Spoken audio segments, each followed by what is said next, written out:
These Alpha3 passes, they come in packs of 6. You purchase them in your back office. That's the office2.solixnation site. Your back office, just like if you were ordering a negative ion product, you would go there and you'd find the Alpha3 pass. You make that purchase in your back office. That automatically populates 6 passes in your AO Scan account.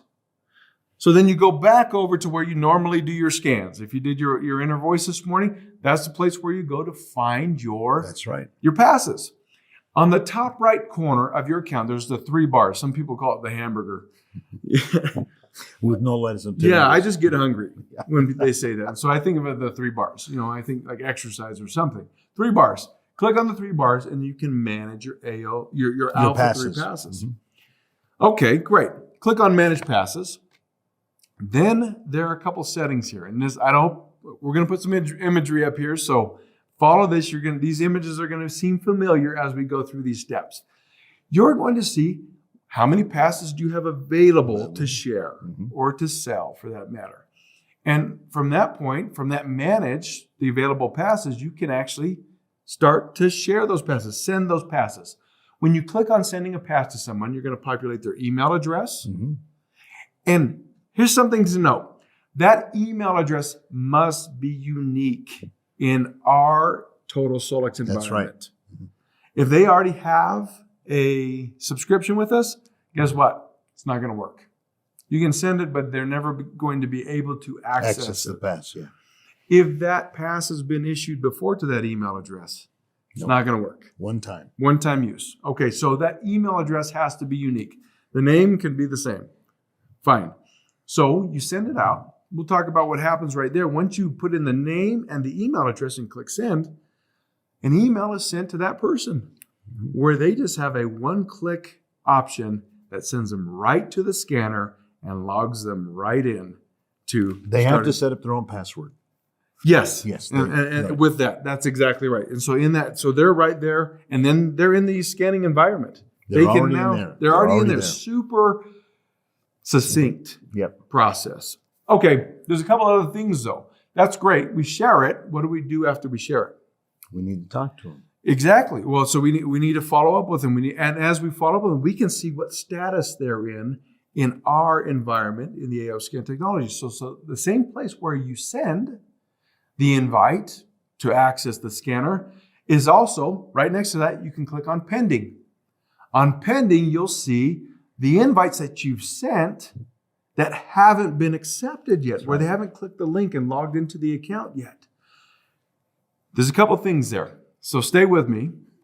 When you're in the pending status, let's just say they never do anything with it. Did you lose your pass? No. After 10 days, it's automatically going to populate back in an available into your account. Correct. Now let's say you send it, you made a mistake, you want to revoke it. They, on the way out, they weren't so nice to you and you're like, yeah, forget that. Revoke. You actually have a revoke option in the pending status where you can pull back that invitation and it populates back. That wasn't a very positive. That's all right. The point is, if you want to revoke, you can. You haven't lost it. If they don't use it, or for whatever reason they don't need it, you can pull it back. And if they take it and we're going to do it, just haven't had the time to do it within that 10 days. Yeah. If they haven't used it, it's going to automatically come back. Yeah. Perfect. Exactly right. Okay, so let's take the scenario of you've issued a pass to someone. They didn't use it. And they didn't use it. 10 days pass, it goes back to your available Alpha3 passes to issue to someone. Can you issue to that same person again? Yes, as provided they have not already redeemed it once. Correct. If it never got redeemed, they just call and say, oh, Kai, I'm so sorry. We went out of town. We had a family emergency. We couldn't use it. Can I get it back and still use it? You have the ability to send it back, correct? That's exactly right. And we have some safeguards built in for this because once somebody has used it, essentially once they've logged in, it moves from pending to accepted. Right. Once it's in the accepted field, which is a tool, again, for you as you issue these, you can see who's accepted. how long they've been in the process, when did they accept access to the tool, the scanner.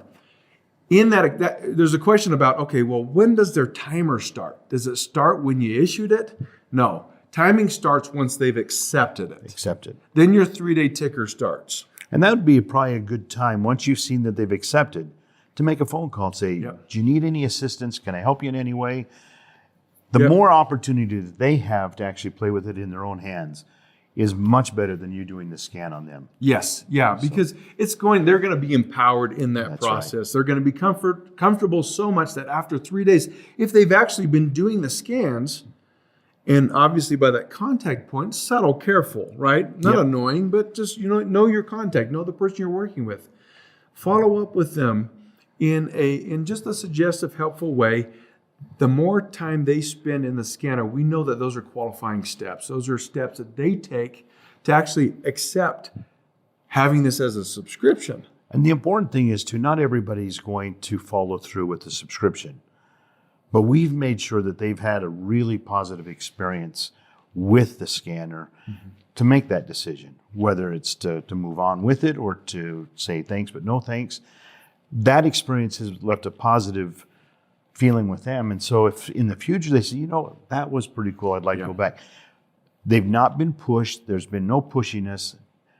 Yep. And they don't feel obligated because they're doing it in the comfort of their own home. That's exactly right. And what better place for them to welcome this technology to than in their own home? Yeah.